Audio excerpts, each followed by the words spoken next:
कुछ ऐसे केसेस हैं दुनिया में जो आज छुपे हुए हैं, लेकिन प्लीज आप ना छुपे रहें। आप सामने आए इस वीडियो को लाइक कर दें और कमेंट्स में पिक में लिख दे ताकि कल की वीडियो में मैं आप में से ही किसी एक को शाउट आउट दे दूं। द एलियन फेरो।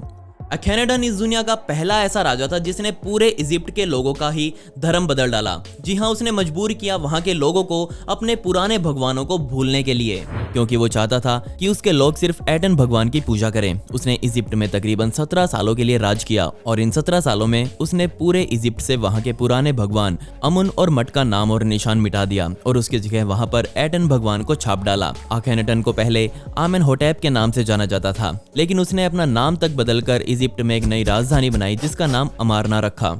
ये माना जाता है कि अपने इस टाइम में उसने नेफरटिटी रानी से शादी करी। इतने बड़े पैमाने पर धर्म बदलने के अलावा अखेनेटन को एक और चीज के लिए जाना जाता था और वो चीज थी एलियन, क्योंकि ये इंसान बिल्कुल एलियन जैसा दिखाई देता था। उसकी आंखें बिल्कुल एलियन जैसी थी और वो कहीं से भी एक आम इंसान तो बिल्कुल नहीं लगता था। आज के वैज्ञानिक भी इस बात को लेकर परेशान हैं कि वो राजा ऐसी शक्ल का कैसे था।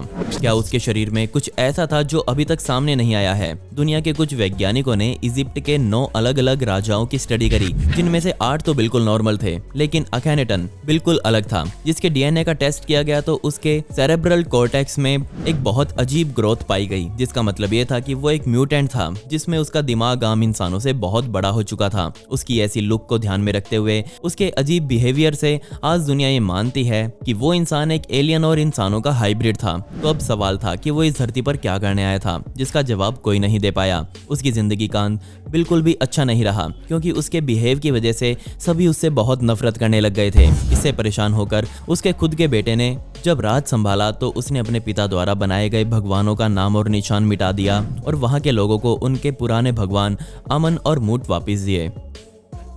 Grand canyon forbidden zone. America में बना द ग्रैंड कैनियन इंसानों की शुरुआत से ही विवादों का हिस्सा रहा है। तकरीबन 100 सालों पहले वहां के एक लोकल न्यूज़पेपर में छपा था कि इसी ग्रैंड कैनियन में इजिप्ट की एक गुफा मिली है, जिस पर किसी ने भी विश्वास नहीं किया, क्योंकि हमें आज तक यही बताया गया है कि इजिप्ट के लोग कभी अमेरिका नहीं गए। अगर उस बात में थोड़ी सी भी सच्चाई है तो यकीन मानिए दुनिया का पूरा इतिहास फिर से लिखा जाएगा। चलिए मैं आपको बताता हूँ कि तब क्या हुआ था। एक आदमी कोलोराडो नदी में अपनी नाव से जा रहा था, तभी उसे रास्ते में पहाड़ों पर बनी एक गुफा दिखी। उसने ये बात जाकर अथॉरिटीज को बताई और वहां से वैज्ञानिकों को जांच करने के लिए भेजा गया। लेकिन ये खबर कहीं से वहां की लोकल मीडिया को पता लग गई और उन्होंने भी अपने आदमी यहाँ पर जांच करने के लिए भेज दिए। और जब वो वहां पहुंचे तो वो भी हैरान हो गए, क्योंकि इस गुफा में इजिप्ट का ऐतिहासिक सामान पड़ा हुआ था। ये कहा जाता है कि उस गुफा से पूरे 40 ट्रक भरकर इजिप्ट के लोगों का सामान निकाला गया, जिसके बाद उस गुफा से इजिप्ट के लोगों के सभी सबूत मिटा दिए गए, ताकि किसी को ये पता ना चल सके कि इजिप्ट के लोग कभी यहाँ आए थे। अगर आप ये बात आज सरकार से पूछेंगे तो वो इसे मना कर देगी। अब सवाल ये है कि वो लोग ऐसा क्यों कर रहे हैं। वो तो यहाँ तक कहते हैं कि ऐसी कोई गुफा ग्रैंड कैनियन में है ही नहीं, ना ही कभी कोई इजिप्ट के लोग हजारों सालों पहले यहाँ आए थे और ना ही उन्हें ऐसा कोई उनका सामान यहाँ मिला है।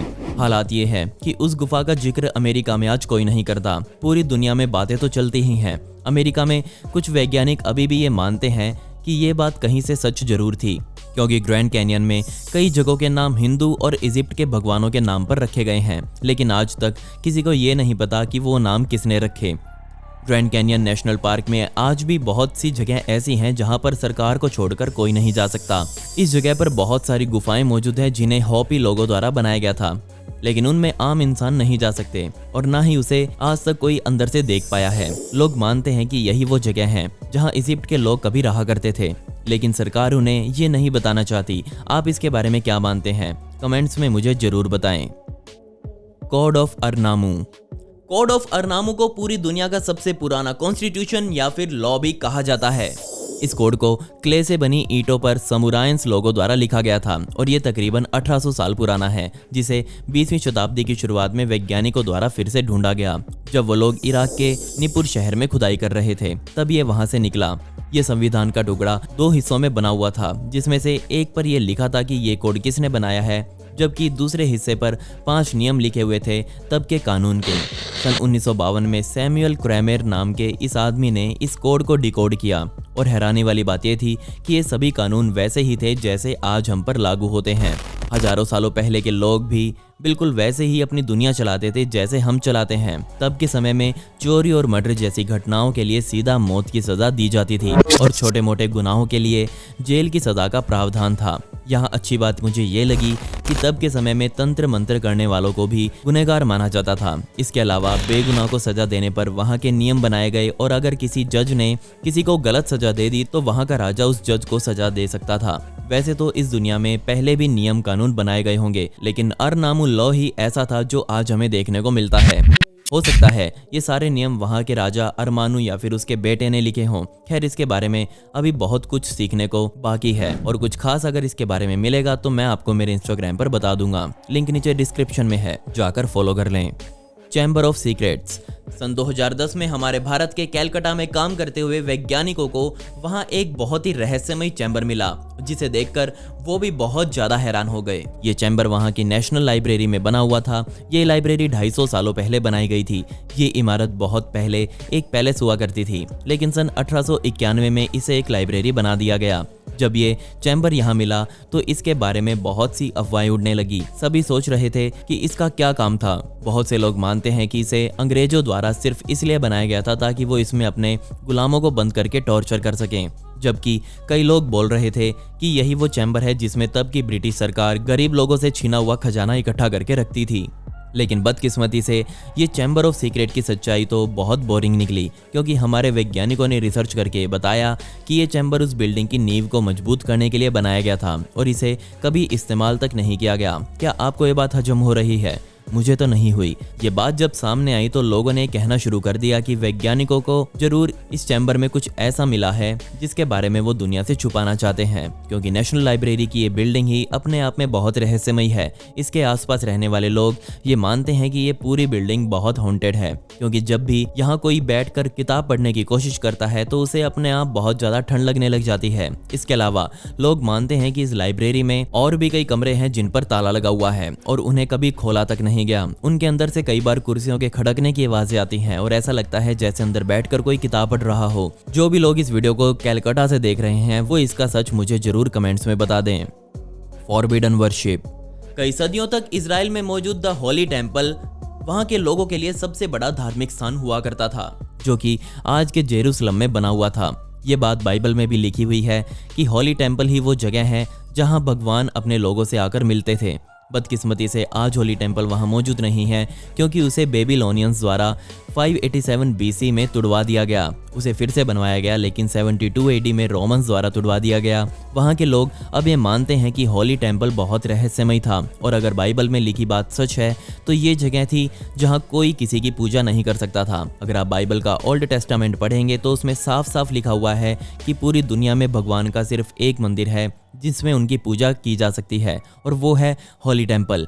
लेकिन इस रहस्यमय मंदिर को 60 के दशक में फिर से खुदाई करके रेगिस्तान से बाहर निकाला गया, जिसमें सामने आया कि ये मंदिर तकरीबन 300 सालों तक लोगों द्वारा इस्तेमाल किया गया था।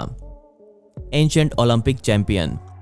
काइनिस का इतिहास की सच में एक लेजेंड मानी जाती है। बेशक आपने उसका नाम किसी किताब में नहीं पढ़ा होगा, लेकिन वो इस दुनिया की सबसे पहली महिला थी जिसने ओलंपिक गेम्स में हिस्सा लिया। एक्सपर्ट्स के मुताबिक काइनिस्का की उम्र उस समय 40 से 50 साल के बीच रही होगी जब उसने 396 BC में होने वाले ओलंपिक्स में हिस्सा लिया था।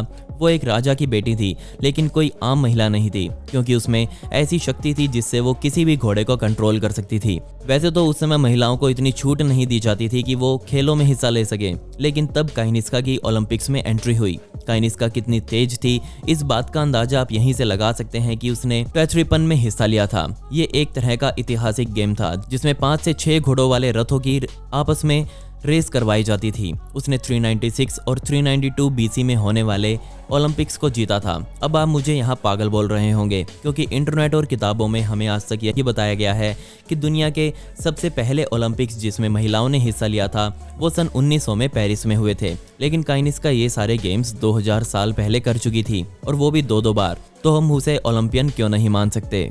खैर, पिछली वीडियो का शाउट आउट विशाल हिवाले को and comment pick me to get a shout out in next video. आपको ये वीडियो कैसी लगी कमेंट्स में वो भी बता दें। मिलते हैं अगली वीडियो में। ये वीडियो देखने के लिए धन्यवाद।